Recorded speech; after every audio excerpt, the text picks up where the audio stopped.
Hello everyone, welcome to all of you. This is Anju Maurya और bio 10 series में आपका स्वागत है। आज हम एक बहुत बेहतरीन टॉपिक के साथ यहाँ पे आए हैं जिसका नाम है photosynthetic organism and photosynthetic pigments, है ना। तो हम सबसे पहले आपको बताएंगे फोटोसिंथेटिक ऑर्गेनिजम्स के बारे में कि कौन कौन से ऑर्गेनिजम्स में फोटोसिंथेसिस हो सकती है, और बताएंगे फिर फोटोसिंथेटिक पिगमेंट्स के बारे में भी हम डिस्कशन करेंगे कि फोटोसिंथेसिस के दौरान किन किन पिगमेंट्स का रोल होता है। ठीक है, तो देखिए सबसे पहले फोटोसिंथेटिक ऑर्गेनिजम्स। एक्चुअली फोटोसिंथेसिस, ये बात सभी को पता है कि जो फोटोसिंथेसिस की प्रोसेस होती है वो कैसी प्रोसेस होती है। एक मिनट, जस्ट 1 मिनट। ये प्रोसेस कैसी होती है? ये प्रोसेस एनाबोलिक होती है क्योंकि यहाँ पे कार्बन डाइऑक्साइड और वाटर सनलाइट की प्रेजेंस में, ठीक है, सनलाइट की प्रेजेंस में और क्लोरोफिल की प्रेजेंस में कार्बोहाइड्रेट बनाते हैं और ऑक्सीजन रिलीज होता है। यही फोटोसिंथेसिस है।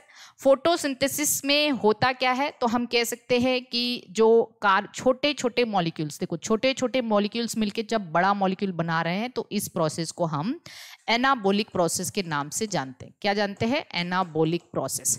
तो पहली चीज तो फोटोसिंथेसिस की प्रोसेस एनाबॉलिक प्रोसेस है because smaller molecules are going to form a bigger one, है ना।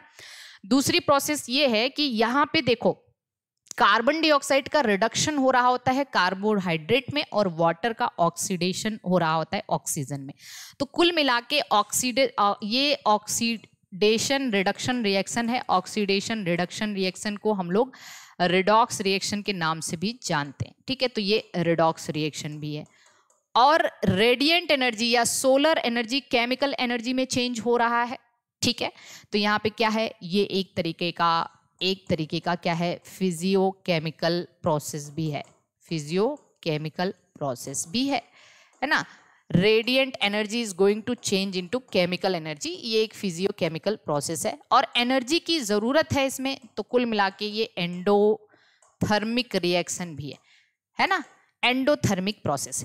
तो फोटोसिंथेसिस एक एनाबॉलिक, रिडॉक्स, फिजियोकेमिकल और एंडोथर्मिक रिएक्शन है। अब सवाल ये है कि फोटोसिंथेटिक ऑर्गेनिजम्स कितने तरीके के होते हैं या फोटोसिंथेसिस कितने तरीके की होती है। तो फोटोसिंथेसिस 2 तरीके का होता है। एक ऑक्सीजेनिक फोटोसिंथेसिस, मतलब जहां पे हम बात करते हैं ऑक्सीजन रिलीज होती है फोटोसिंथेसिस के दौरान। और एक क्या होता है? इनऑक्सीजेनिक फोटोसिंथेसिस, मतलब जहां पे ऑक्सीजन रिलीज नहीं होती है। उसी के बेसिस पे ऑर्गेनिज्म भी 2 होते हैं, ऑक्सीजेनिक फोटोसिंथेटिक ऑर्गेनिजम्स और दूसरा क्या है? Anoxygenic photosynthetic organisms. Oxygenic photosynthetic organisms वो हैं जो ऑक्सीजन रिलीज करते हैं ड्यूरिंग फोटोसिंथेसिस, मतलब फोटोसिंथेसिस के दौरान ऑक्सीजन रिलीज हो। दैट मीन्स कि वो वाटर यूज करते हैं एज अ सबस्ट्रेट, क्योंकि वाटर अगर एज अ सबस्ट्रेट यूज होगा तभी ऑक्सीजन रिलीज होगी। इसमें दोनों तरीके के ऑर्गेनिजम्स होते हैं। प्रोकैरियोटिक ऑर्गेनिजम्स भी हो सकते हैं, यूकैरियोटिक ऑर्गेनिजम्स भी हो सकते हैं। सवाल है कि प्रोकैरियोटिक ऑर्गेनिज्म ऐसे कौन है जिनमें ऑक्सीजेनिक फोटोसिंथेसिस होता है। तो आपको पता होना चाहिए कि साइनोबैक्टीरिया या ब्लू ग्रीन एल्गी ऐसे बैक्टीरिया हैं जिनमें फोटोसिंथेसिस ऑक्सीजेनिक होता है। और क्योंकि इनमें फोटोसिंथेटिक पिगमेंट्स पाए जाते हैं और आप सभी को पता होना चाहिए कि यहाँ पे एक स्ट्रक्चर पाया जाता है। इनके प्लाज्मा मेम्ब्रेन जो होती है उसका एक्सटेंशन होता है जिसको हम क्रोमेटोफोर्स के नाम से जानते हैं। उस क्रोमेटोफोर्स के अंदर फोटोसिंथेटिक पिगमेंट्स पाए जाते हैं साइनोबैक्टीरिया के केस में। दूसरा है यूकैरियोटिक ऑर्गेनिज्म भी ऑक्सीजेनिक फोटोसिंथेटिक ऑर्गेनिजम्स हो सकते हैं, जैसे फॉर एग्जाम्पल प्रोटिस्टा, है ना, यूनिसेल्ड यूकैरियोटिक ऑर्गेनिज्म, या land plants multicelled eukaryotic organism.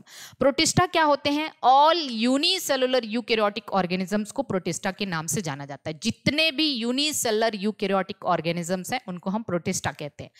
जैसे डायटम्स में भी फोटोसिंथेसिस होता है। इनको chief producers of the ocean के नाम से जाना जाता है। किसके नाम से जाना जाता है? Chief producers of the ocean. Ocean का चीफ प्रोड्यूसर माना जाता है। और ये भी आपको पता होगा कि जो डायटम्स हैं ये आप कह सकते हैं कि ये बैसिलोफाइसिस के मेंबर हैं। ठीक है, इनकी जो सेल वॉल है वो सिलीशियस होती है। ओके, इनसे रिलेटेड टर्मिनोलॉजी भी आपको पता होगा, डायटोमेशियस अर्थ, है ना। तो ये बात आपको पता होना चाहिए। Land plants, algae, ब्रायो, टेरिडो, gymno, angio, इन सब में भी ये सब भी ऑक्सीजेनिक फोटोसिंथेसिस परफॉर्म करते हैं। मतलब फोटोसिंथेसिस के दौरान water as a substrate use करते हैं सो दैट कि यहाँ पे ऑक्सीजन का इवोल्यूशन हो सके। ठीक है, तो ऑक्सीजन इवॉल्व होता है। ठीक, अब एनॉक्सीजेनिक फोटोसिंथेटिक ऑर्गेनिजम्स कौन है? तो ये बात आपको पता होना चाहिए कि जो बैक्टीरियल फोटोसिंथेसिस होता है, बैक्टीरिया के जो फोटोसिंथेसिस है वो एनॉक्सीजेनिक फोटोसिंथेसिस होता है, क्योंकि यहाँ पे फोटोसिंथेसिस के दौरान ऑक्सीजन रिलीज नहीं होती, because they do not use water as a substrate, they use any other inorganic molecules for the as a substrate, so that कि वहां पे ऑक्सीजन इवॉल्व नहीं होता। ठीक है ना, इतनी बात आपको पता होनी चाहिए। और जो एनॉक्सीजेनिक फोटोसिंथेटिक ऑर्गेनिज्म है वो हमेशा प्रोकैरियोट होते हैं, इनको बैक्टीरियल फोटोसिंथेसिस भी कहते हैं। जैसे ये ग्रीन बैक्टीरिया, क्रोमेसियम, क्लोरोबियम, ये सब हो सकते हैं। क्लोरोबियम, क्रोमेसियम, ये सब याद रखना। ये पर्पल बैक्टीरिया हो सकते हैं, purple sulphur, purple non sulphur, जैसे रोडोस्यूडोमोनास, रोडोस्पाइरुलम। ठीक है, यहाँ पे green sulphur, green non sulphur, जैसे क्लोरोबियम, क्रोमेसियम, ये सब हैं, that is what the bacterial photosynthesis के अंदर आते हैं। तो आई होप कि आपको ये कॉन्सेप्ट अच्छे से समझ आ गया कि फोटोसिंथेसिस कितने तरीके की होती है और फोटोसिंथेटिक ऑर्गेनिजम्स कितने तरीके के होते हैं। ठीक, अगला कॉन्सेप्ट अगर हम देखें तो अगला कॉन्सेप्ट जरा ध्यान से समझना। अगला कॉन्सेप्ट हमारा यहाँ पे देखिए, फोटोसिंथेटिक पिगमेंट्स के बारे में देख लेते हैं। फोटोसिंथेटिक पिगमेंट्स कैसे होते हैं, मतलब फोटोसिंथेसिस के दौरान जो पिगमेंट्स यूज होते हैं वो पिगमेंट्स कितने तरीके के होते हैं। तो याद रखना, वेरी आईएमपी, ये पिगमेंट दो तरीके के होते हैं। ये स्टेरॉइड डेरिवेटिव भी हो सकते हैं, मतलब लिपिड डेरिवेटिव, या फिर ये प्रोटीन डेरिवेटिव्स भी हो सकते हैं, मतलब प्रोटीनिशियस नेचर के भी हो सकते हैं। अब देखना यह है कि कौन कौन से मॉलिक्यूल स्टेरॉइड डेरिवेटिव है और कौन कौन से प्रोटीन डेरिवेटिव हैं। अगर हम बात करें स्टेरॉइड डेरिवेटिव तो ये लिपिड सॉल्युबल होते हैं, और प्रोटीन डेरिवेटिव तो ये वाटर में सॉल्युबल होते हैं। ठीक है, अगर हम स्टेरॉइड डेरिवेटिव की बात करें तो ये दो तरीके के हो सकते हैं, पॉरफायरिन डेरिवेटिव और आइसोप्रीन डेरिवेटिव। अब सवाल ये है कि पॉरफायरिन क्या होता है और आइसोप्रीन क्या होता है। तो एक बार हम आपको बता दें कि आपसे देखिए, पॉरफायरिन का मतलब होता है एक पॉरफायरिन में 4 पायरोल रिंग से बना होता है, 4 पायरोल रिंग का बना होता है, 4 पायरोल रिंग। ठीक, तो ये पायरोल रिंग पाई जाती है। एक पायरोल रिंग का स्ट्रक्चर कुछ ऐसे होता है। ठीक है, यहाँ नाइट्रोजन है आपका, एक पायरोल रिंग में 4 कार्बन, 1 नाइट्रोजन होता है। तो 4 पायरोल, जैसे क्लोरोफिल का स्ट्रक्चर जब आप देखेंगे तो उसमें 4 पायरोल रिंग होता है, एक मैग्नीशियम सेंटर में होता है, एक फाइटोल टेल होती है, एक साइक्लोपेंटेनोन रिंग होता है। ठीक है, ये बात सभी को पता है। तो पॉरफायरिन डेरिवेटिव और आइसोप्रीन, आइसोप्रीन डेरिवेटिव में एक आइसोप्रीन यूनिट में 5 कार्बन होते। कितने होते? 5 कार्बन। ठीक, अब देखो, पॉरफायरिन डेरिवेटिव में दो तरीके के क्लोरोफिल होते हैं, मतलब एक्चुअली इसमें क्लोरोफिल होता है, बैक्टीरियो क्लोरोफिल और नॉर्मल क्लोरोफिल। जो बैक्टीरियो क्लोरोफिल है वो बैक्टीरिया के अंदर पाया जाता है, बैक्टीरियल फोटोसिंथेसिस के दौरान यूज होता है, और नॉर्मल क्लोरोफिल जो ग्रीन प्लांट्स के अंदर होते हैं।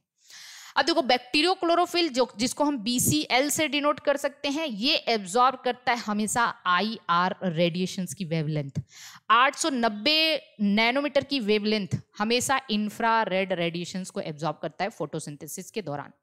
लेकिन जो नॉर्मल क्लोरोफिल है जो ग्रीन प्लांट्स में पाया जाता है, ये हमेशा विजिबल स्पेक्ट्रम का लाइट एब्जॉर्ब करता है, जिसको आप विबग्योर के नाम से जानते हैं, violet, indigo, blue, green, yellow, orange, red, है ना, जिसका नैनोमीटर 400 नैनोमीटर से 700 नैनोमीटर के आसपास हो सकता है। तो पॉरफायरिन डेरिवेटिव क्लोरोफिल हो सकता है, बैक्टीरियो क्लोरोफिल हो सकता है। आइसोप्रीन डेरिवेटिव कैरोटिनॉइड्स होता है। कैरोटिनॉइड्स हर एक फोटोसिंथेटिक ऑर्गेनिज्म में पाया जाता है, चाहे वो कोई भी फोटोसिंथेटिक ऑर्गेनिज्म हो, सब में पाया जाता है, लाइक क्लोरोफिल ए के, है ना। जैसे कि क्लोरोफिल ए एक यूनिवर्सल है, वैसे ही कैरोटिनॉइड्स भी यूनिवर्सल है। ठीक है ना, ऑल फोटोसिंथेटिक ऑर्गेनिज्म में पाया जाता है। तो आप लिख सकते हैं present in all photosynthetic organism. ठीक, अब ये 8 आइसोप्रीन यूनिट का बना होता है। 8 आइसोप्रीन यूनिट का मतलब एक आइसोप्रीन यूनिट में 5 कार्बन, तो 8 आइसोप्रीन यूनिट 40 कार्बन। ये भी दो तरीके के होते हैं, कैरोटीन और ज़ैंथोफिल। कैरोटीन क्या है? ये एक नॉन ऑक्सीजनेटेड कैरोटिनॉइड है और ज़ैंथोफिल एक ऑक्सीजनेटेड कैरोटिनॉइड्स है।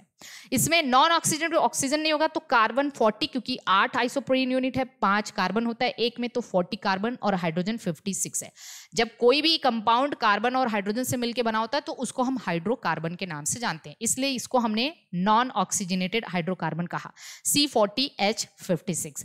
और अगर ज़ैंथोफिल है ऑक्सीजनेटेड हाइड्रोकार्बन, मतलब यहाँ पे इस हाइड्रोकार्बन में ऑक्सीजन चेन, ऑक्सीजन मॉलिक्यूल भी प्रेजेंट होते हैं, C40H56O2। मेरा पूरा मकसद बताने का है कि आपसे सवाल पूछ दिया जाता है कौन किसका डेरिवेटिव है, कौन लिपिड सॉल्युबल है, कौन वाटर सॉल्युबल। तो ये कहानी किसकी थी? लिपिड सॉल्युबल या स्टेरॉइडल डेरिवेटिव फोटोसिंथेटिक पिगमेंट। अब हम आ जाते हैं प्रोटीन डेरिवेटिव फोटोसिंथेटिक पिगमेंट के बारे में जानते हैं। जो प्रोटीन डेरिवेटिव फोटोसिंथेटिक पिगमेंट होता है that is very very IMP, उसको हम फाइकोबिलीन्स कह देते हैं। क्या कह देते हैं? Phycobilins. This is the only photosynthetic pigment which is proteinaceous in nature and which is water soluble. बाकी जितने भी सारे फोटोसिंथेटिक पिगमेंट्स होते हैं वो लिपिड सॉल्युबल या स्टेरॉइडल डेरिवेटिव होते हैं। This is the only photosynthetic pigment which is protein derivative and which is water soluble. ये दो तरीके का, और हमेशा एक बात याद रखना कि this is present only in blue green algae and red algae. Very very IMP, phycobilins present only in blue green algae and red algae.